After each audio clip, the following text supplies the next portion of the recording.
Bonjour, Salut Robin, bienvenue. merci, belle place. Oui, un endroit magnifique pour vivre et pour construire une maison écologique. Avec la vue sur le lac, c'est bien choisi pour la première maison LEED des Laurentides. Tout à fait. Alors, si vous voulez bien entrer, on va vous faire visiter, vous présenter les différents éléments qui ont contribué à notre certification. Excellent. On a lancé cette entreprise-là il y a environ 2 ans. C'est sûr qu'on avait vraiment l'envie de construire. Avant tout, on est entrepreneur général, donc on avait envie de bâtir des maisons, mais on voulait le faire aussi différemment. On avait le goût d'être proactif dans différents enjeux environnementaux qu'on connaît aujourd'hui.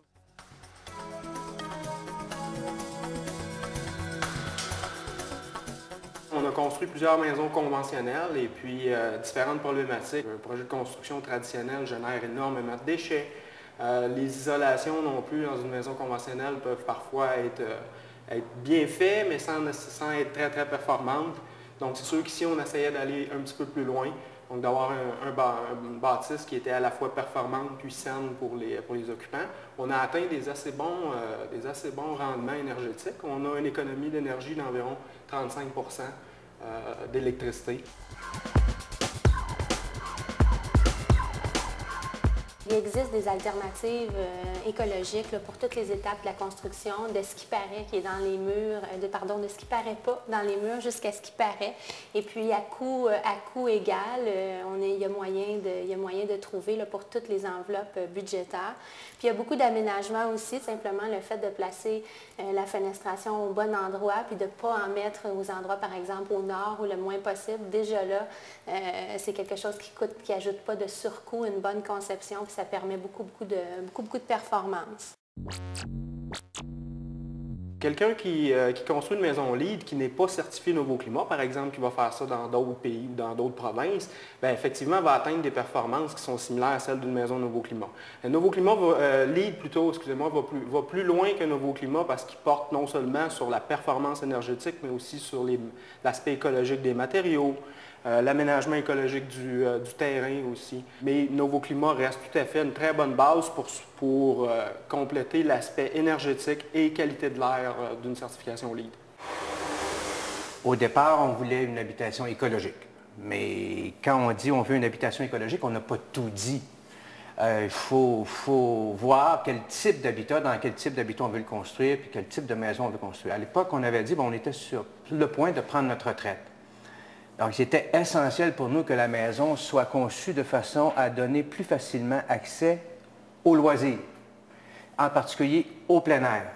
Donc, ça prédestinait la maison à se situer dans un milieu où on avait du plein air, des activités de plein air. Ça avait également des implications sur le type de design. On voulait un design qui était très transparent avec la nature. Une boutade que j'avais donnée au dessinateur, je lui avais dit, lorsqu'on passe la porte de l'entrée, je veux avoir l'impression qu'on sort de la maison.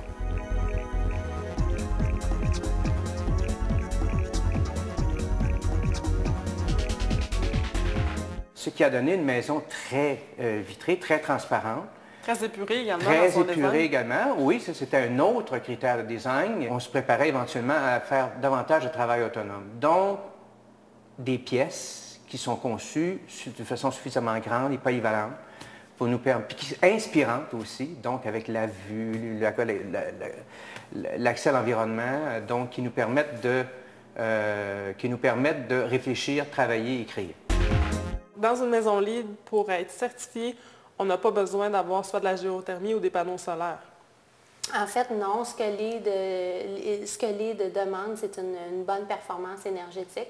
Et puis, il y a moyen de l'atteindre avec une bonne isolation, des fenêtres placées au bon endroit. Et puis, c'est certain que les panneaux pour le préchauffage de l'eau, par exemple, ça peut être une très belle solution.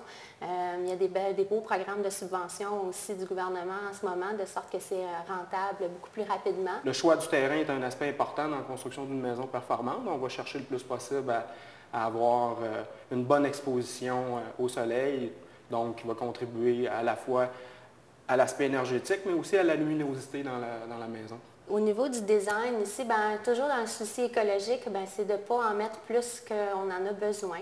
Donc, de répondre à nos besoins et puis d'avoir des aspects peut-être qui sont multifonctionnels. Par exemple, ici, on a créé un lit de jour.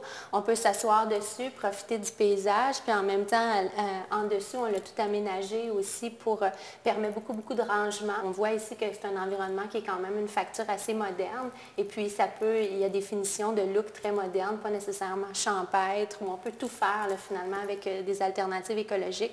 Ici, on a travaillé avec du plaquage, donc on récupère beaucoup de sciure de bois. Et puis, tout ça est lié avec des cols qui ne dégagent pas de COV. Un plaquage de bois, donc on utilise aussi un petit peu moins de matières premières. Et puis, tout ça fait sur mesure aussi, là, dépendamment des projets qu'on a en tête. Au niveau de la cuisine, on a travaillé aussi avec des portes de bois massifs qui sont certifiées FSC. Une essence, par exemple, de merisier, de l'érable, des bois qui proviennent aussi de pas très loin de chez nous, qu'on retrouve dans nos forêts. On voit que l'aspect hiver ici, contrairement à la mélamine, on va pouvoir respirer des substances toxiques. Celui-là est fait de matières naturelles.